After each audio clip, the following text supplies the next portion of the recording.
মাঠ প্রশাসনে বিশেষ করে ডিসি, এডিসি, ইউএনওদের জন্য এবং যারা ডিস্ট্রিক্ট ম্যাজিস্ট্রেট আছেন, ম্যাজিস্ট্রিয়াল রোলে যারা আছেন, তারা যাতে এমন কোনো পদায়ন না হয় যিনি গত 3টা ইলেকশনে ইনভলভ ছিলেন। সেখানে তারা রিটার্নিং অফিসার হন বা পোলিং অফিসার হন বা অ্যাসিস্ট্যান্ট রিটার্নিং অফিসার হন, কোনোভাবেই যেন গত 3টা ইলেকশনে এদের যদি মিনিমামও রোল থাকে তাহলে এটা যেন না হয়। এবং এই বিষয়ে আজকে ইলেকশন কমিশনের তরফ থেকেও জানানো হয় যে তারা এটা অলরেডি মেজার নিয়েছেন এবং এই বিষয়ে যারা কাজ করছেন যেগুলো এজেন্সিগুলো, তারাও এই বিষয়ে আজকে মিটিংকে অবহিত করেন।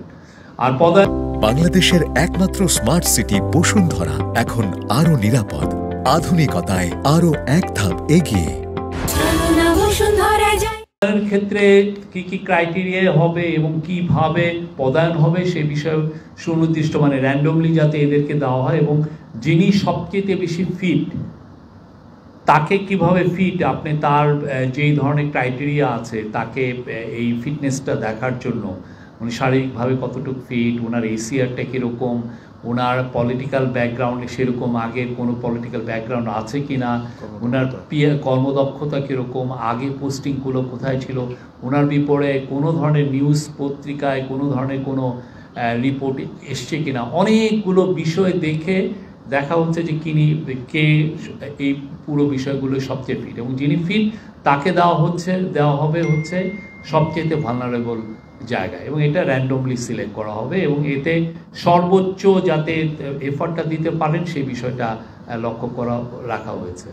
চিফ অ্যাডভাইজার বলেছেন যে we have to hope for the best but prepare for the worst. সবাই যেন প্রিপেয়ার্ড থাকি, যে কোনো বিষয়ে যে কোনো পরিস্থিতির জন্য যেন আমরা প্রিপেয়ার্ড থাকি, সেটা উনি বলেছেন। আর পদায়নের ক্ষেত্রে নিজ জেলায় যাবে না কেউ, বা যদি কেউ তার এখানে আত্মীয় থাকে, বিশেষ করে শ্বশুর বাড়ি থাকে, সেখানেও তার পোস্টিং সেখানে হবে না। আর এই আরেকটা বিষয় দেখা হবে যে তাদের কোনো আত্মীয় স্বজন প্রতিদ্বন্দ্বিতা করছে কিনা, সেক্ষেত্রেও সেই বিষয়ে পদায়নের বিষয়টা এটা খুবই লক্ষ্য রাখা হবে।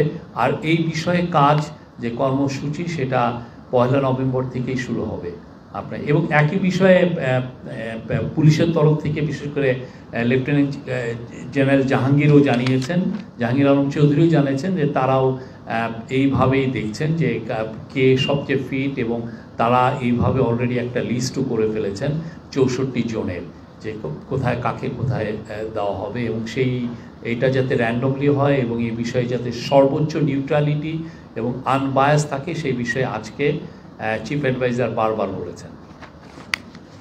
আমি আজ সোশ্যাল মিডিয়া নিয়ে যথেষ্ট আলাপ হয়েছে।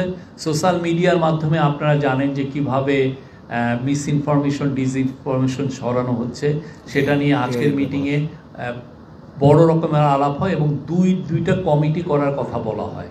একটা হচ্ছে সেন্ট্রাল কোঅর্ডিনেশন কমিটি, যারা এই পুরো কোঅর্ডিনেশনটা করবেন এবং এই সেন্ট্রাল কোঅর্ডিনেশন কমিটিটা যাতে একদম উপজেলা পর্যন্ত এই কমিটিটা থাকে এইটার জন্য বলা হয়েছে এবং সেই বিষয়ে অলরেডি স্টেপ নেওয়া হচ্ছে। আর একটা হচ্ছে যে সেন্ট্রাল কমিটি ডিসইনফরমেশনের জন্য একটা কমিটি, এটা পুরো আপ টু সেন্ট্রাল একদম ইলেকশন কমিশনেও থাকবে, এটা এখানে মন্ত্রণালয়গুলোতেও থাকবে যারা এই বিষয়গুলো দেখছেন।